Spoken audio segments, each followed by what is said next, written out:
What's going on, everyone? Welcome to the Healthcare Hustle Podcast. Today, we are joined by Vanessa Guzman, an expert in population health strategies with 15 years of industry experience and is the founder and CEO of SmartRise Health and AIS. Vanessa, welcome to the show.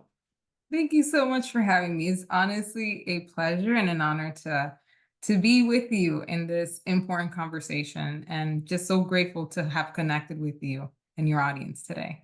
Absolutely. Thank you so much for joining us. So, Vanessa, our first question for each of our guests is typically just where does your superhero or origin story start? Where does the journey begin with Vanessa? I think the minute I was born, I was born into immigrant family. My parents are from the Dominican Republic, and I'm first generation in the US. And I think when you're born into an environment, whether that's a culture or ethnicity or racial background, that means something. That is part of your design that really introduces or kickstarts your purpose in life. So that's really where my journey starts. I think early in my childhood, I learned, the world of what it is to be in the US and almost living dual worlds between, Spanish speaking only parents and learning the hustles of living in New York City, but also acknowledging that there's a world beyond that. And I always had that in my heart, that there was something more than that. I love that world, but I also love the opportunity to expand what that looks like, and living a purpose, which I didn't have the right terms for it when I was younger. But I think going to school and meeting so many people that were like just encouraging, and some that weren't as encouraging, right? Those are the greatest teachers sometimes, really kicked off my journey in life to what it is that I do today. Oh, I love that. And of course, shout out to New York, big NYC. I'm actually from Philly myself, so I have quite a few friends Yeah. from the city.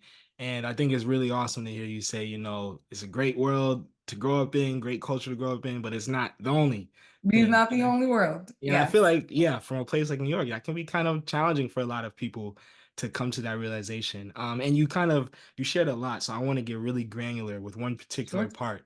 Um, I think now within like just the culture, there's so much more awareness about intersectionality when it comes to race, ethnicity, even if we think of like immigrant status, right?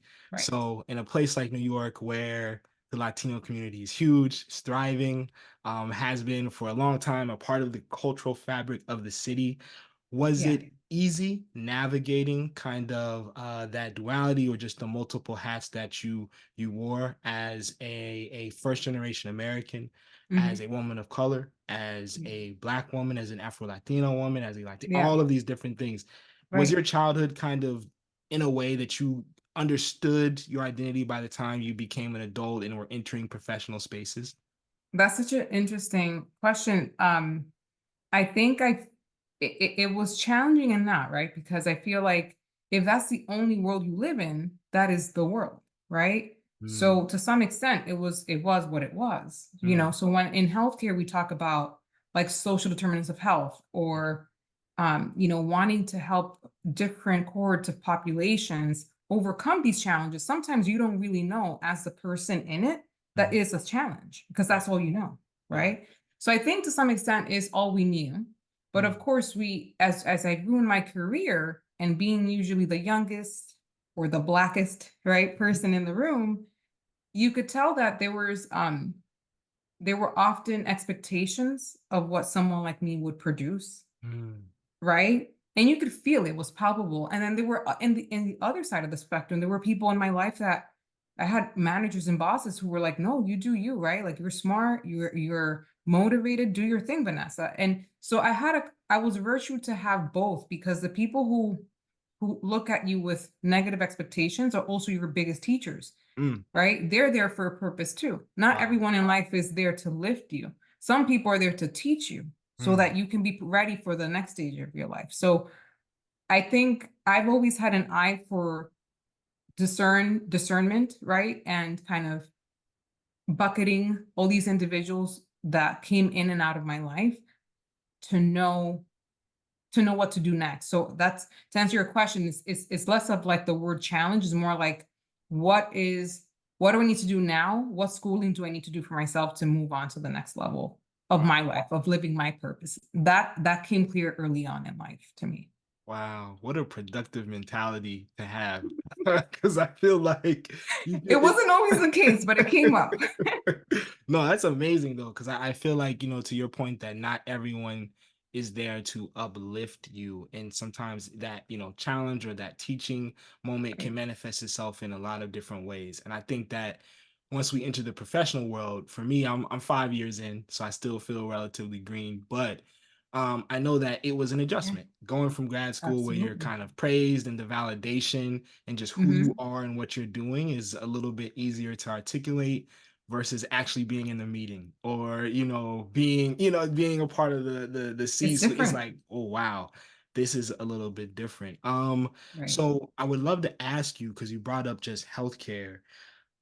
How did you get your start in healthcare? Kind of, was that always your career goals or interests, or was this, as a result of a pivot? Or yeah, Right. how'd you get Right. this? I it's interesting. So as a kid, if you were to ask me like when I was 7 years old, I would tell you I'm going to be a scientist, right? Like that was my thing. Okay.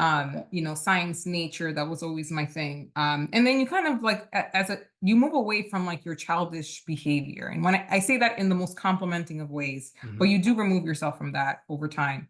And then you come back to that because that is your purest state. Like the notion of you being a child is your purest state in life. And I feel like that's important to point out because that's where I feel like I am at right now. Wow. I'm in a very pure state right now because I want to return to myself, to my center, to my purpose. And the reason I went into healthcare is because being an immigrant and being first generation and with parents who only spoke Spanish, you're basically helping raise them too, right? Wow. Let's be real here. You're raising them, you're raising yourself, living in America, right? To Mm, that extent. So I always used to take care of their paperwork, healthcare, and it was a disaster. It kind of still is. That's why I'm in the doing the work that I do. It's dysfunctional to say the least. And although there are a lot of systems that are in place to help folks like ourselves, it's still not simple, mhm, right? To navigate even scheduling things like scheduling an appointment or like what medications to take. So in my journey, I wanted to be part of the solution. mhm. And I always loved helping people. So I combined those two assets to really develop what it is that I do today. And I started as a biomedical engineer. Wow. That was I'm BME all the way. And that helped me kind of combine my skills for process development, but Mhm. also connecting the dots in terms of identifying opportunities in healthcare. So it's a combination of lived experience, I guess, and Mhm. also my own superpower. Wow, that's amazing. A lot of people talk about, I feel like nowadays kind of tapping into your inner child, right? Yeah. Finding, what that is. And just to hear you kind of say, like, yeah, I'm a CEO, extremely successful CEO of my own, organization. And I'm a kid. And I'm a kid. Like I'm a it's kid. amazing. It's beautiful though. And when I was looking up your background, I actually also found it really fascinating as well, just the engineering perspective, and how you kind of transitioned into the quality improvement world. And it makes sense given your lived experience that quality Right. improvement would have been the area Right. that you would have gone into. I feel like quality or process improvement looks different in each healthcare system, Yes, it does. and in each region, Right. depending on just where you are. So for me, being based in the Midwest and in St. Louis, and this may be an industry norm, a lot of our process improvement or quality improvement folks where I'm at came from manufacturing. Yes. And so, when I talk to them, sometimes they're frustrated because they're like, man, easy for us to do this when it comes to machines or producing stuff like, Right. but when you're dealing with, a service that's People. care, it's people oriented, it's totally different. So can you maybe just talk a little bit about why quality improvement is important in healthcare, what it is, and what are the things that we can use it for to get towards health equity, to get towards some of the things that you were passionate about based on your lived experience. Yeah, no, for sure. I mean, the one of the biggest challenges in healthcare is the inability to manage, what we all call populations, right? People with similar profiles essentially, right? Because we're not the same, we're not designed the same. We have issues with cost of care. In the US, we have the most expensive healthcare system at the highest level in the world. And so there's definitely areas of opportunity. And then the third is the opportunity to impact outcomes, things like mortality rates or quality of life, or just general outcomes related to specific chronic diseases. So and we call that obviously the triple aim, right? So within the triple aim, if you think of that, that is the kind of like the lighthouse for healthcare, and where quality applies is how do we institute different processes to Mm, reduce things like waste, right? So that we can reduce cost, mhm, that we engage patients in a more consistent fashion so that we have more consistent outcomes to healthcare. And then how do we establish a pathway that is streamlined? So things like navigation and adherence to things like medication, or something as simple as making it to the doctor's office, right. are things that are much more consistent, but also equitable. Mm, And one of the problems we're looking to solve, me in the personal mission, is make healthcare services and resources much more accessible to everyone, not right. just for folks who are much more, health literate, or those who speak English, or those that are younger, or those that are digitally more advanced. Because guess what? You lose 80% of the population by default if you're looking for that criteria. And we all deserve the best healthcare, regardless of insurance or socioeconomic status. And those are some of the determinants that I think are driving much of the discussion in healthcare these days. Absolutely. And I think, thank you for that thorough response. It's actually a really nice segue to the concept of population health, and accountable care organizations or networks, and a lot of things that came out of the Affordable Care Act. Yeah. And for me, it's really fascinating looking into someone like you, because I feel like you came into the industry in such an interesting time. Like when I look at Yeah. like when you did undergrad, or excuse me, grad Mhm. school, like the Yeah. economic bubble, like a huge crisis, like you're a young Yes. person, like, oh gosh, like what am I gonna do? So Right. was your ideas around healthcare already aligned to this, population health approach to Mhm. quality improvement? Or was that something that you kind of noticed started to trend more after 2010, and then you were like, okay, this is Yeah. something like I want to do. It's innovative, it's new, like let's do this. Right. It's more of the latter. Such a Okay. great question. So I started more in data structures, technology, and then in 2010 with ACA, as you pointed out, and the institution of meaningful use at the time, Mm, meaningful use of systems, right? Like that was the thing.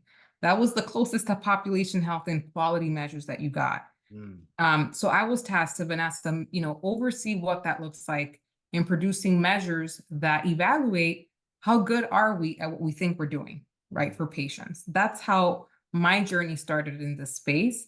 I think it was a time of, being in the right role because I already knew data really well, but also kind of jumping into a topic that no one wanted to deal with. Wow. No one wanted to deal with meaningful use. No one wanted to deal with quality measures or even learn to understand it. And I'm like, sure, I'll take the odd object that no one wants, right? Yeah. And that became the opportunity for me to like fall in love with what that meant, because Mm, all we wanted to do in 2010 was collect enough evidence to understand what we wanted to do. And then that became population health. So that was perfect question, because that was kind of the catalyst for that. wow, that's awesome. And just hearing you, say it was the new thing, meaningful use, and just to, it's like, wow, that wasn't that long ago, but it seems like we've come a far way, come a We've long way. come I far. feel It's like, been a okay, while. okay, okay, yeah, because I feel like now quality measures and just systems thinking is such a standard approach, or at least we try to talk like it needs to be Yeah. a standard Yeah. approach, which is really cool. So let me ask you this. You made it all the way to VP of quality improvement in the Mhm. the corporate role before you started your own thing. So Yeah. did you always have the C-suite aspirations? Was it that was always what you wanted to do? Like go climb that ladder, or was it you were just that amazing and that much of a boss? They were That was like, very amazing. That's an easy answer. I'm kidding. I'm kidding. No, actually, I think I always had like the entrepreneur eye.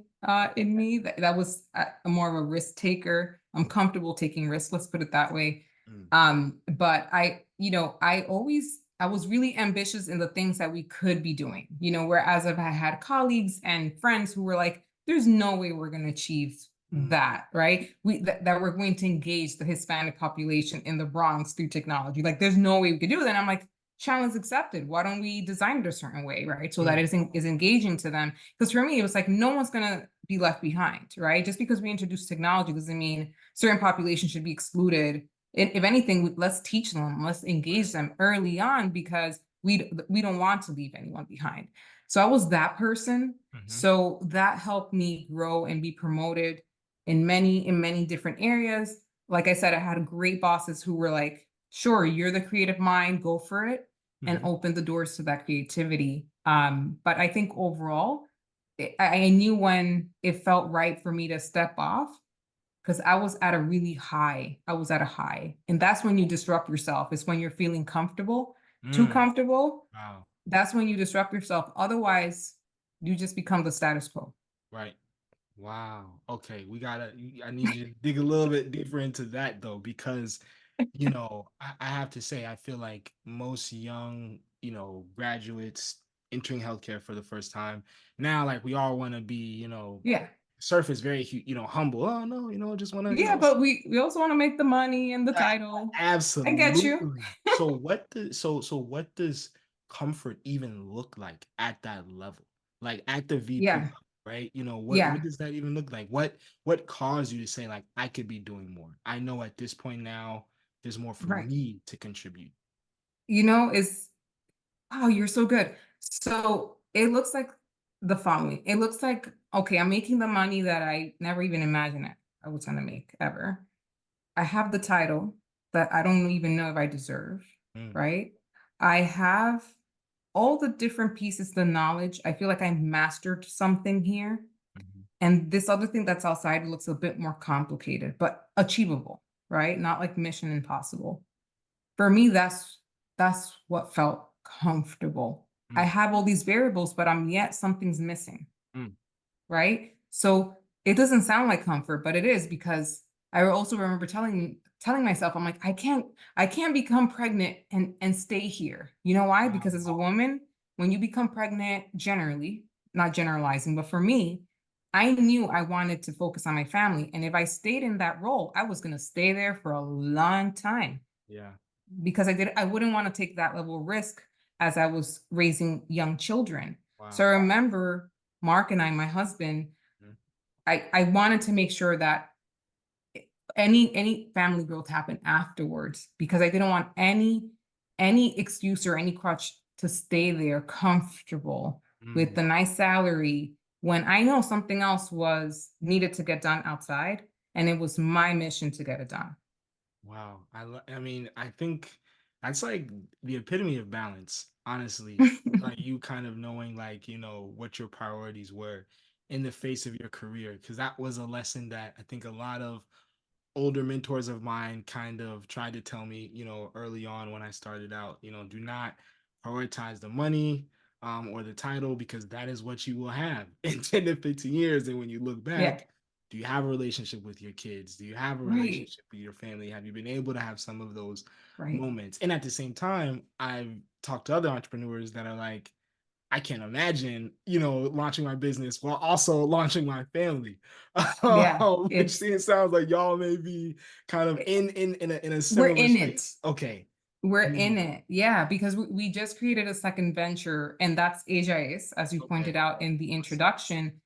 And my journey to conceiving babies was not the easiest. Mm. Unfortunately, we had during COVID, during the first year of COVID, we had three miscarriages, Oh my gosh. which was a terrible experience. I can't express how sad those moments were, and I go back and I could feel the feeling, right? Right. And but those feelings, those teachings, the fact that I prioritize my health only because those things happened during that time, Mm. I figured there's something to fix here. There's no way I'm like 34, I was 34, 35 at the time, and now I'm beginning to prioritize my health as a woman. we need to fix that because guess what? There's a lot of people like me. I could Yeah. tell you that, And you were in right? healthcare too. You were a And we were in leader. healthcare. So Right. it was like, what do I do? I have the skill set, I have this lived experience, right? As we call it. What do I do with this? Yeah. Why is this happening to us? And then I realized, oh, it's happening for us. It's Mm. happening for us. It's happening because we need to do something about it, right? And Wow. that's when we created AGIS. Wow. So it gave birth to something else. I Hmm. also had three children since, as you know, I just came from maternity leave with twins, and I have a daughter. So the timing of it, sometimes you feel like it doesn't align, but I really feel like the universe has a greater purpose for us. And when things are meant to be done, they're done, as long as the intention is there and you have the focus to do the work. Yeah, wow. That so thank you just for giving us a moment of vulnerability. For sure. I think that I know for myself, I'll be 29 this year. And me and my wife are thinking, we are 30s, early 30s, such an ideal time for us. Yeah, But, so many of my friends have also shared with me, like, hey, like, not being able to conceive is a real it's a real thing. It thing. is a real Hmm. thing for many people. And Yes. to your point, also just thank you for being vulnerable and sharing, like, am I just now prioritizing my health? Because I feel like that's such a it's for no matter what level you are within the Yes. industry. I feel like Yes. that's a revelation that so many of us have. Like, wow, here we are working in healthcare, but have Yeah. we taken the time to really put ourselves in the shoes of a patient or just be the patient? Like, have we Right. actually done that? You know? Yeah, and it's not the answer generally is no. Hmm. Oftentimes because one, you don't know necessarily what your needs are. Hmm. Two, because you don't feel you need that level of support unless you lack health, you Mm. don't seek health, Right. right? Right. That's the young mentality. I'm now 38 years old. Different things have evolved obviously since. I've learned that by instituting taking better care of myself now. Obviously I can't control everything, but the things I can control, I can, and I can learn it young enough, right? And that's something very pronounced, especially in our communities and our, folks of color. We have the tendency to, oh, again, we're healthy, so therefore not engaged. I didn't have a primary care provider until probably I was like 33 Wow. years old. Like I only saw my dermatologist because I needed to. Hmm. I'm being honest, that was the level of care I had, until having kids became a priority, and then something clicked because something wasn't working, Yeah. and Wow. that's unfortunate. Yeah, absolutely. It is unfortunate, but again, it is the reality. So you mentioned, and mi acento está no mejor. Entonces, sorry, Ah, because I know, in the tu DR, español está perfecto, está no, perfecto. no, I know in the DR it's a little bit thicker. So Asia S. Can you talk Ella, Asia S? Can you talk to yeah, us a little bit more about this being, I think, your newest venture? And yes. you shared the story behind the inspiration, but in terms of just the services that you provide and the Yeah. overall mission, can you kind of share a little bit more? Absolutely. is founded on the mission to support women health across the lifespan. So while a lot of applications and specialty services focus on, adolescent versus when you have menopause versus when you're pregnant, we're looking at your entire trajectory, and it is a coaching services. So it helps you, women, individuals in general, because it is open to all folks, gender orientation, gender identity that impacted by women's conditions. Mhm. It provides coaching services to connect you to the right resources, but also create a care plan for you that so that you know what's next for you based on social demographic information. So if you're a 29-year-old, Wow. female who has history of, let's say, PCOS, but single but looking to have kids in the next 10 years, there is going to be a care plan created for you based Wow. on the lifestyle that you currently have. And that's currently, right now, it exists in silos. Mhm. And we're trying to say, no, we will help you because we know exactly what should be happening Mm. for you in the next several years based on what your goals are. And it gives me goosebumps because I know we're going to have a global impact because it's such an important thing. And Yeah. it's leveraging process improvement engineering that Right. we've learned over time because it's systematizing how we take care of ourselves. Yeah. So number one, it's very, very amazing and cool concept. And maybe I'm just, late. I don't read enough, but I haven't really heard of any startups in the industry that, provide care plans for people. Because when I think of that, I think of a person who's inpatient in the Right. hospital. They got a bunch of different physicians or clinicians on them. Right. They have a care plan that goes through, an EHR somewhere, Hmm. and that's what a care plan is. But when I think about an individual just outside of the healthcare system, Right. literally, what is our care plan though? Like for Right. our Right. health, like There's what is none. that? Right. There's Yeah. none. What exists, I'll tell you what exists today. So you're not late to the game. What exists today is apps Mhm. Right. that integrate or meet specific needs. Like, oh, Mhm. you need to sleep more, or you need to track your period, Mhm. or here's some education, journaling, right, for mental health. And Mm. they're great. They meet a very specific goal. So not in any way critiquing those apps. Those apps have very unique goals and they meet them, but when there's nothing that combines or integrate any of these things, right? Mm. There's more to journaling. There's more to like your biometrics, your blood pressure that we need to take consideration. And a lot of the solutions that you're describing, yes, folks often are in the market to manage chronic conditions. Mhm. We are in the space of managing your entire lifespan. Yes, it sounds aggressive, but the goal is to reduce um, exponentially the development or the evolvement of chronic condition because we're taking care of you. Yeah. And if you do have chronic conditions, we will take care of you, Wow. right? And if you're at a later stage in life and you're managing, or you're taking care of your parents, for instance, or other loved ones, or maybe you're the one who is potentially being transitioned to a nursing home, then we're enabling your family, right? For Wow. to Yeah. really transition you through that process. So we're thinking of all stages of life, knowing that women have such a societal impact, Yeah. and we're usually the primary caregivers of our home, whatever that looks like, whatever, however that's configured in our world. And that's the mission. That's the care plan. Yeah, that is an amazing, just an amazing concept. And I when you were talking, I'm just like, wow, thinking about empowerment, of people really feeling like they have control of their health, but also have the partnership of folks who know, who are providers who are Yeah, in the system, but then also the literacy. Right, it's not correct. just a bunch of medical jargon. It's a way that you all are really saying, like, no, this is your life. So Right, these are things right. that, or we're going to explain them in a way that you can really understand. It's a very powerful concept. And I feel like I really appreciate you mentioning the apps because I have not really thought about what are the things that, because all that's in a bucket of innovation. Where I'm like, okay, it's innovative. Right. Where the industry is moving towards people being able to do stuff on their phone. Great. But what are the things that are standard practice in the industry that we can take and give to people as a product? So I Right. think that is really brilliant. And just there's a lot of things I'm going to think about that later on. Yeah. So pivoting or not pivoting, taking a step back, can you Yeah. talk about SmartRise and Yes. what Yeah. that venture was and kind of what you have been doing with that as well? Yeah, yeah. SmartRise is like was the first baby, is the first baby, the newborn.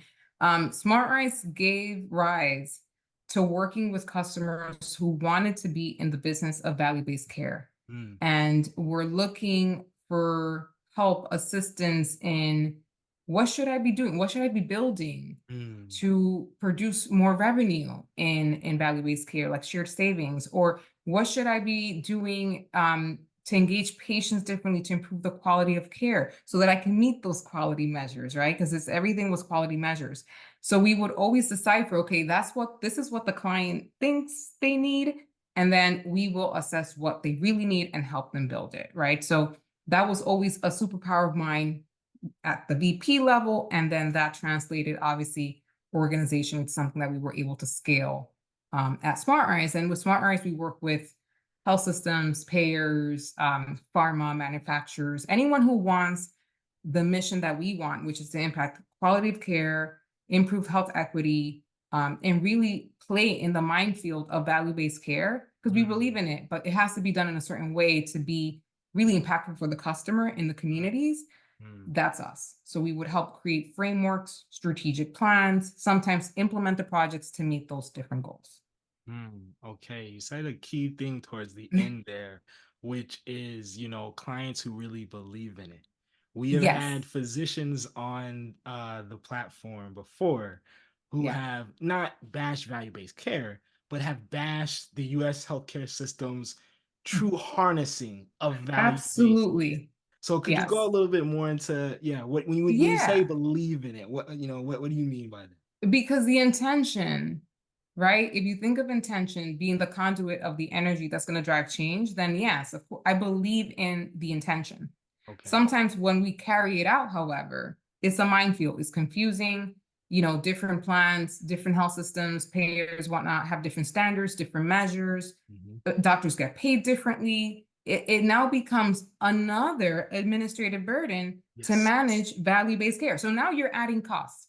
Now you're paying consultant, you're paying a bunch of people to manage this thing that's supposed to be reducing cost of care, Mm, right? Again, taking away from feeding the customer, right? So the folks that perhaps you've had on the platform have seen that, absolutely, you'd be super discouraged because that happens. That's how it's been happening, right? mm, So I take a step back and say, no, the intention is real. mhm, If you approach it the way where you focus it linearly, centered around the patient, and mm, understanding what are the needs of your population and your community, not your neighbors, but yours, right. right? And you start with your core competency, those things that you're really, really good at. That's the starting point. Mm, That's the starting point. It's the same people who ask me, well, what's equity? What does that look like? I'm like, well, let's look at your data to see right. what's the story. I can't just replicate what I did in another system because that's what works best for them, you Mhm, know? So it's approach perhaps that's missing. Perhaps it's missing a standard framework where mm, you can, scale and adopt, and unfortunately, a lot of the good work that would have a high impact in value-based care, like addressing social determinants and community work, are not yet incentivized or paid right. in Yes. the payer system. So I can also appreciate the fact that, like, where's Vanessa, where's the money going to come from to Mhm. do some of this work? And those are the caveats that we need to solve for value-based care. Wow, your perspective is so interesting. I really wish my co-hosts were here because they're a little bit more on the finance side of things. But one of the things that we kind of typically scoff at being, people who work in for a healthcare system is this concept of growth. Because Yeah. we're just like, yeah, we grow, but we don't grow equitably, and Right. that is just the overwhelming challenge. Like for my young eyes where I'm like, we need to fix this. But when I hear you talk, it's like you are actually helping us grow equitably. You're helping us Absolutely. improve, helping us make sure that the things that were just disparities and considered norms before, no, now we actually have to change this. Right. I would love to just get your reaction to a I won't say it's a quote, but I'm paraphrasing Mhm. here that many executives that I've worked with kind of say this. Yeah. Okay, Winston, when we have zip code B, all right, zip code A and zip Mhm. code B. Zip Mhm. code A, great payer mix. A lot of Yeah. commercial insurance there. We would love to put some specialty services out there because we know that we're going to grow. Zip code B, we have some assumptions there. Yeah, we don't know how many people, like it may be 20% commercial insurance, everyone else Medicaid and Medicare. Yeah. They're gonna have to travel, 15 miles to get their specialty services. How do you respond to that? How do you react to that when someone has that kind of mentality or that's their framework for healthcare? Right. Their framework is still very much on a fee for service framework, is what Mhm. you're describing. Right. That's, bottom line. I think when we're thinking transitioning to value, we're saying what type of structures can we have in place so we could serve both populations? Everyone is important. Let's be clear. Right. Everyone is important. And I'll be honest, I've worked with systems where it's like I encourage them to do both because one pays for the other, Right. right? Your net at the end of the day, you're getting paid 110%. Mm, You're good. You have a surplus, right? That's all good. And so sometimes one feeds the other.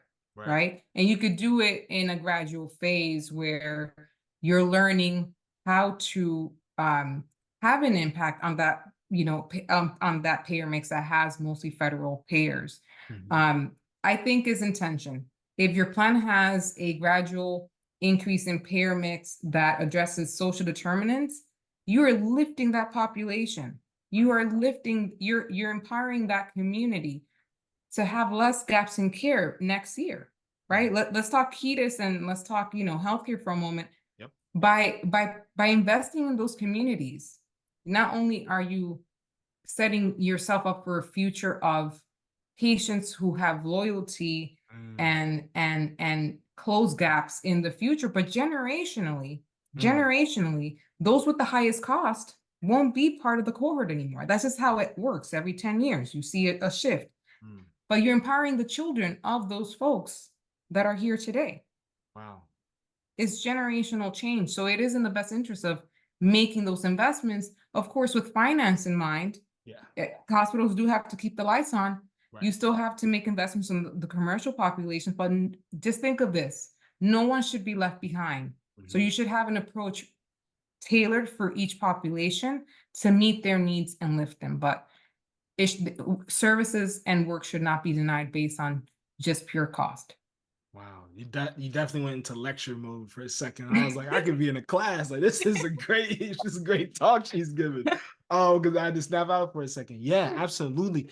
And and I feel because you mentioned so many different things. The generational just I think impact of being intentional about the populations you serve is key. And I've been able to observe, sometimes, particularly when healthcare systems dominate a market, it's Yeah, like, well, everyone's gonna come to us anyway. So right, we'll do the nice stuff when we right. really need to, or when we have publicity.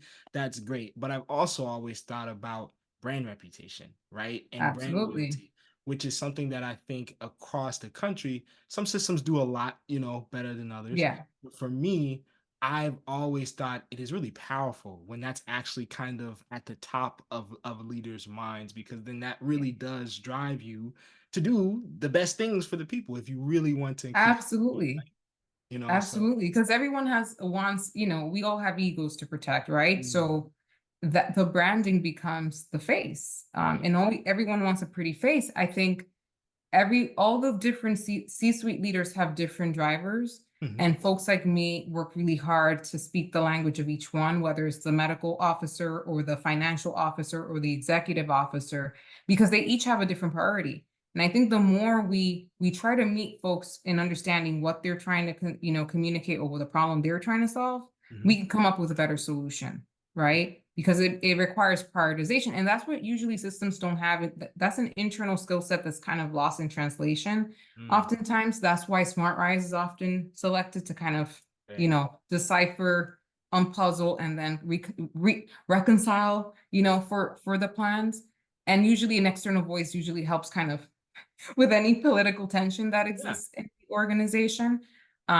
So it's always helpful. The other thing that we haven't talked about that's also important to knowledge is that they are endorsers, as you know, of national quality of care like NCQA and Mhm. ONC and other bodies of organizations who are looking to standardize how we deliver and how we evaluate good quality of care. So, really aligning how systems work with those bodies and those requirements is something that SmartRise does really well, Wow. because we should all be rowing in the same direction, Right. right? If you Absolutely. implement a project, you should ideally implement it in a way that if you in 5 years want to certify yourself in something, that Mhm. it meets most of those requirements already.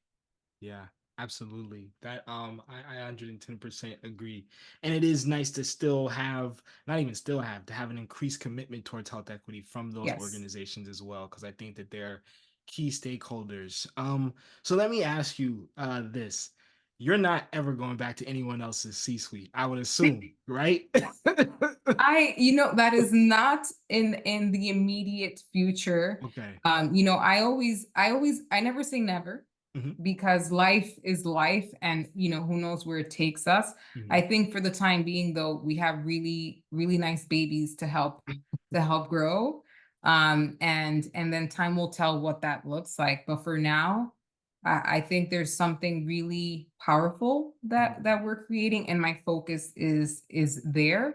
yeah. Even though, yes, I'm open to partnering with other C-suites, right, and other organizations to help drive that mission for sure. Love that. Yeah. So what would so in turn you started, two successful ventures, you're a major, player, have had major clients. So, what do you envision for the future in terms of just startups, and Mhm. entrepreneurship in healthcare in general? Because after this conversation, I've really understood how thorough your work really is. And so do you see kind of a landscape in the future of a more mom and pops, Mhm. kind of style of healthcare? Like, how do you see the industry growing and continuing to receive, ventures like SmartRise or HIS? Yeah, I think, the market continues to consolidate, so Mm, major players are still acquiring and acquiring, chewing up the smaller ones. Our goal is to continue working with those major influencers mm, because they need help in humanizing wow. the delivery of care. So, with AI and technology continue, in the rise, we're not going to stop that. I think it is the intention is good. Again, Mhm, going back to intent is good, but it has its major faults around ethics and compliance and data, and we don't want what has happened over time that algorithms are biased against different patient groups, right? And mhm, that happens, that's happening as we speak. So mm, I think the landscape will continue to consolidate. Technology will continue doing its thing. I think groups like SmartRise and other entities are responsible. We have a moral responsibility to make sure that we keep our patients safe, mhm, that data continues to be private as much as we can control that. But more importantly, that we're not diminishing the access to care for folks that don't kind of fit into typical or traditional mechanisms of how they access care. So I think of always of my parents as like my lighthouse. If mm, it's not accessible to them, like, what are we doing? yeah. Wow. What are we doing? And right now, unfortunately, most of the care, like they can't access. Is inaccessible to them. Even when you go to a restaurant, QR codes, right? Yes, absolutely. Guess Yeah. what? You can't bring two, 70 plus Dominicans to a restaurant and talk about a QR code. That's what healthcare feels to them right now. Wow. Yeah. It's such That's a my comparison. That's a simple but powerful explanation. And that's every industry consolidation, advancement of technology, right? And so, to Yeah. your point, the humanization piece is Yeah. it's big, and I feel like you can't even really. It's almost just priceless, the value that will bring to healthcare systems. So it's really clear just the role that Yeah. SmartRise and other entities play. So coming up on time here, close to time, it's Yeah. been an amazing I 45 know. minutes. What advice would you give to, folks that are either still, in their roles, kind of doing the corporate grind, trying to fight the fight that way, or for folks who may be at that point where they're like, hey, I'm ready to I'm kind of, out. I'm jumping into the entrepreneurship pathway, like I'm done with this. What would be Yeah. your advice for anyone that's just looking to really disrupt in the way that you have been able to, while also being extremely successful? Ah, such a meaningful question. I think it's knowing yourself and what take the time to know what you want, Mm, to know what's most important in that time frame, not 5 years necessarily, but like in the moment. Entrepreneurship is not for everyone. It's mm, not as glossy and, great as it looks. It has its pros and cons, just like, working in any corporate environment. There's a lot of risk that we take. Branding is highly connected to the person, right? Which is always kind of like overwhelming. And business, like any business, it has its ups and downs. There's years where it's great and there's years where it's not. And you need to be able to kind of surrender to mm, that discomfort that is often there, and use it to rise, use it to disrupt, use it to create new ways of attracting business or new ways of implementing your work so that it doesn't get dated. So I think it's all of the above. If you're more in the extreme bucket of like, I know I want to do something, I just don't know what it is, create the space to understand what your superpower is, wow. and then have discussions with folks that you trust, to see what else you could be doing within the corporate environment or outside of it. For Mm. those who are kind of like in the nope, I'm an entrepreneur, I'm okay with the risk, Vanessa, I'm ready to roll, then get to know your market and get to know what is the superpower that you want to gift to the community, that you Ah, want to gift to the world, and be very specific and intentional. That is probably my biggest advice for that group. oh, I love that. We're big on the superhero references here, so the superpower is gonna land nice. It's gonna be very nice with the audience. That's some great advice. Absolutely. So Vanessa, again, we definitely just want to say thank you for just sharing Thank you. some of your story, your time and your insights with us. Just in closing, where could people find, more about you or SmartRise or AIS? Where Yeah. can they find some of those resources online? Yeah, sure. I'm fairly active in LinkedIn, so you can find me there. You can also email me at either entity, Vanessa at smartricehealth.com or Vanessa at ajis.com. As always, I am so grateful, Winston, for the opportunity to be here with you today. And if folks need resources or have any questions, I am happy to help and provide additional insights. And I'm always obviously open to learning myself. Learning doesn't end. So thank you again for the opportunity to connect with you in your work. It's amazing. Thank you so much.